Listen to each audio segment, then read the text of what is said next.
Assalamualaikum warahmatullahi wabarakatuh. Bagaimana kabar semuanya? Semoga semua selalu berada dalam keadaan sehat ya, sehingga bisa mengikuti video pembelajaran kimia dari Bapak.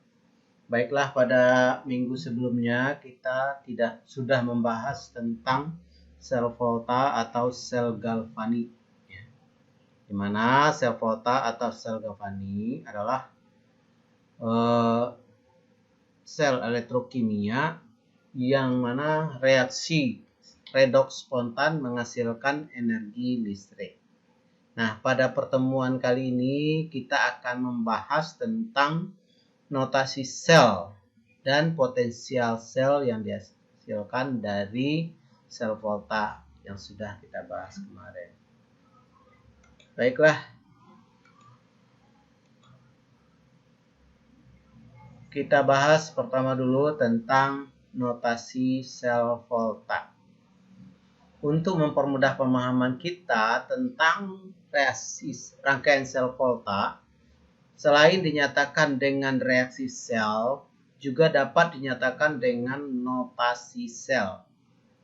Misal ini, notasi sel volta dari Zn CO+2 dengan reaksi selnya seperti yang sudah disampaikan minggu yang lalu, bahwa Zn solid ditambah Cu+2 Aki menghasilkan Zn+2 ditambah Cu solid.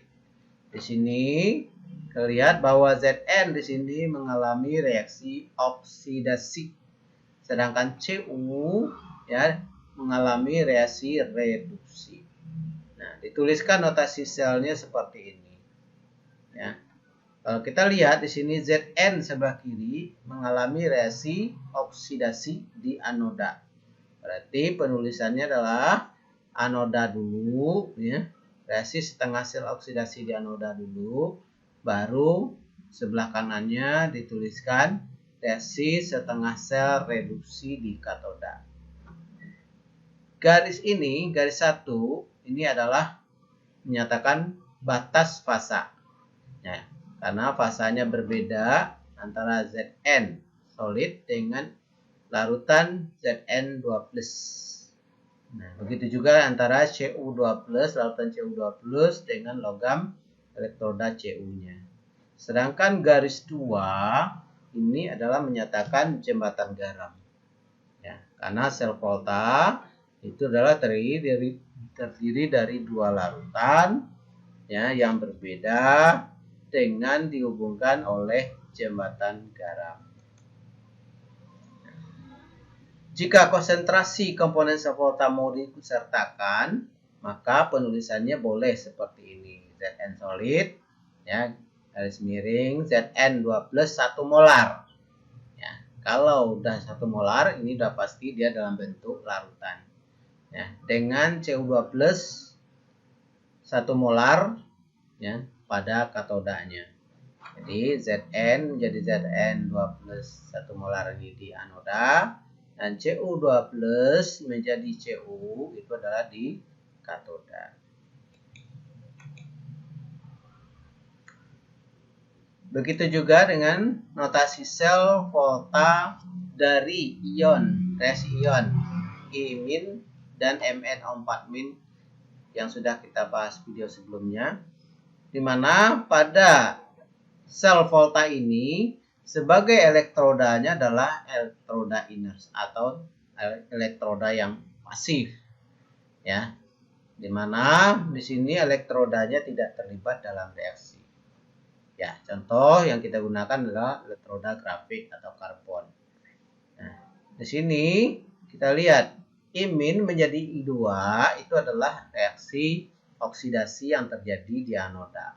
Sedangkan reaksi reduksi yang terjadi di katoda adalah MnO4- dalam suasana asam menghasilkan Mn+2 nah, dengan elektrodanya juga grafit. Tanda garis miring ini menandakan bahwa kedua antara zat yang diapitnya, yang dipisahkannya ini adalah berbeda fase. Tetapi kalau ya zat-zat yang ada ya yang mau dipisahkan di sini adalah mempunyai fase yang sama, maka cukup dipisahkan dengan tanda koma ya. H+ berwujud aki, MnO4 berwujud aki, Mn+2 berwujud aki, maka cukup dipisahkan dengan tanda koma ya. Itu bedanya dengan yang sebelumnya ya. Contoh, suatu sel volta terdiri dari elektroda Cr dalam larutan CrNO3 3 kali dan elektroda Ag dalam larutan AgNO3 dengan jembatan garam KNO3. Hasil pengukuran menunjukkan bahwa Cr adalah elektroda negatif di anoda, sedangkan Ag adalah elektroda positif di katoda. Nah, tuliskan reaksi redoks dan notasi sel volta serta gambarkan diagram selnya. Jadi ada 3 pertanyaan ya. Pertama reaksi redoksnya atau reaksi selnya, kemudian notasi sel dan diagram sel voltanya. Oke, persamaan reaksi redoksnya kita tahu Cr ya itu mengalami reaksi oksidasi di anoda. Karena Cr di anoda atau elektronegatif, otomatis dia mengalami reaksi oksidasi. Jadi Cr reaksinya adalah Cr solid berubah menjadi Cr+3 ditambah 3 elektron. Sedangkan Ag itu berada di elektroda positif, berarti di katoda. Nah, reaksinya adalah reduksi. Ingat ya, katoda, reduksi, anoda, oksidasi, karet anod. Nah, setengah sel reaksi reduksinya adalah Ag+ ditambah elektron menghasilkan Ag. Nah, sekarang digabung kedua reaksi ini menjadi reaksi redoksnya adalah Cr solid ditambah 3 Ag. Ya, kenapa 3? Karena elektronnya 3, maka Ag-nya reaksi Ag+ tambah elektron menghasilkan Ag-nya dikali 3, jadi 3 Ag+ ya menghasilkan Cr3+ tambah 3 Ag. Oke, kita lanjut. Diketahui notasi sel volta Cr sehingga diperoleh notasi sel volta adalah Cr menjadi Cr3+ dan jembatan garam ya, Ag+ menjadi Ag solid. Ini notasi volta, notasi sel voltanya. Sedangkan diagram selnya adalah seperti ini ya. Di mana Cr di anoda, sedangkan Ag di katoda, dan jembatan garamnya adalah KNO3. Ya, Cr dalam larutan Cr3+, Ag dalam larutan Ag+. Perlu kita ketahui bahwa setengah sel oksidasi berada di kiri dan setengah sel reduksinya berada di kanan. Keduanya ya. Elektron mengalir dari kiri ke kanan atau dari anoda ke katoda. Elektron yang dilepaskan Cr mengalir melewati kawat pengantar menuju Ag. Jadi elektronnya dilepaskan oleh Cr sehingga Cr ini berubah menjadi Cr3+. Nah, elektronnya dialirkan ke sini melewati voltmeter atau alat pengukur arus. Nah, diteruskan ke Ag. Ketika ion Cr berubah menjadi Cr3+, ya, masuk ke larutan elektrolit dalam setengah sel anodanya, maka ion-ion NO3- akan menetralkan. Ya, karena Cr yang di sini bebas, tidak ada pasangannya, maka NO3- menjadi pasangannya. Ya. Ingat ya, bahwa jumlah ion positif dan ion negatif dalam suatu larutan harus sama. Kalau NO3- tidak masuk ke sini, maka Cr tidak akan bebas. Dengan kata lain, reaksi redoks spontannya tidak akan terjadi. Dan begitu juga sebaliknya, ketika ion-ion Ag+ ya tereduksi di katoda, sehingga anion ya yang ada di larutan ini kehilangan Ag+, maka plus lah yang akan menggantikan posisi Ag plus yang sudah berubah menjadi Ag. Nah, begitulah sirkulasinya ya. Sekarang kita lanjut, materi berikutnya adalah tentang potensial sel. Sel volta kita tahu mengubah reaksi redoks spontan atau energi kimia menjadi energi listrik. Energi listrik yang dihasilkan berbanding lurus dengan perbedaan potensial kedua elektroda, ya, atau disingkat dengan potensial sel atau sel. Elektron mengalir secara spontan dari elektroda negatif atau dari zat yang mengalami oksidasi ke elektroda positif atau zat yang mengalami reduksi. Ya, ingat ya bahwa elektron mengalir dari zat yang potensialnya kecil ya ke zat yang potensialnya besar. Ya. Makin positif nilai S sel yang diperoleh, maka makin besar kecenderungan reaksi ke kanan. Ya. Dimana ya kalau proses spontan berarti S sel yang diperoleh nanti harus besar dari 0 atau positif ya. Sebaliknya kalau S selnya kecil dari 0 maka prosesnya tidak dapat berlangsung atau berlangsung tidak spontan ya. Sedangkan kalau S selnya sama dengan 0 ini proses setimbang. Satuan dari potensial sel adalah volt atau V. Sekarang bagaimana menentukan potensial elektroda standar ya dari suatu rangkaian sel volta. Reaksi sel adalah gabungan dari reaksi oksidasi dan reaksi reduksi. Ya, reaksi oksidasi di anoda dan reaksi reduksi di katoda. Reaksi oksidasi menghasilkan potensial oksidasi standar N0 ox ya, sedangkan reaksi reduksi menghasilkan potensial reduksi standar E0 red. Untuk sel volta Zn ya, Zn plus 2 dan Cu plus 2 menjadi Cu, maka ya Zn di sini mengalami oksidasi sehingga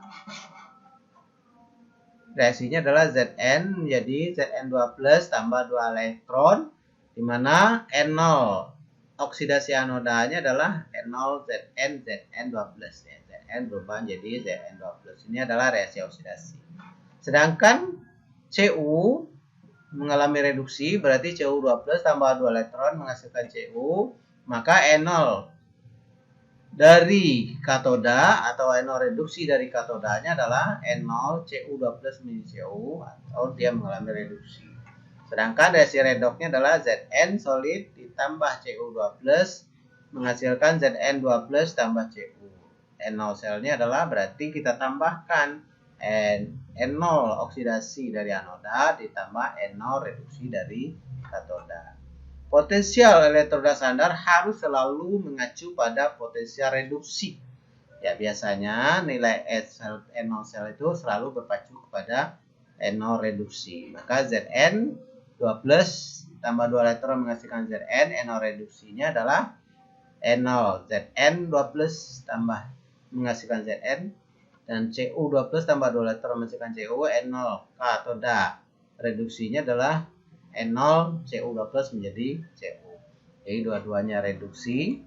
Nah, perhatikan ya bahwa N0 anoda oksidasi itu berbanding terbalik dengan N0 anoda reduksi. Artinya kalau N0 anoda oksidasi adalah plus, maka N0 anoda reduksinya menjadi min.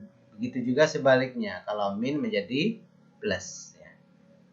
Oke, ya, jadi kalau reaksi dibalik dari reduksi menjadi oksidasi, maka N0-nya berubah tanda dari positif menjadi negatif. Ya. S sel, N0 sel sama dengan N0 anoda oksidasi ditambah N0 katoda reduksi tadi kan, N0 anoda oksidasi ditambah N0 katoda reduksi.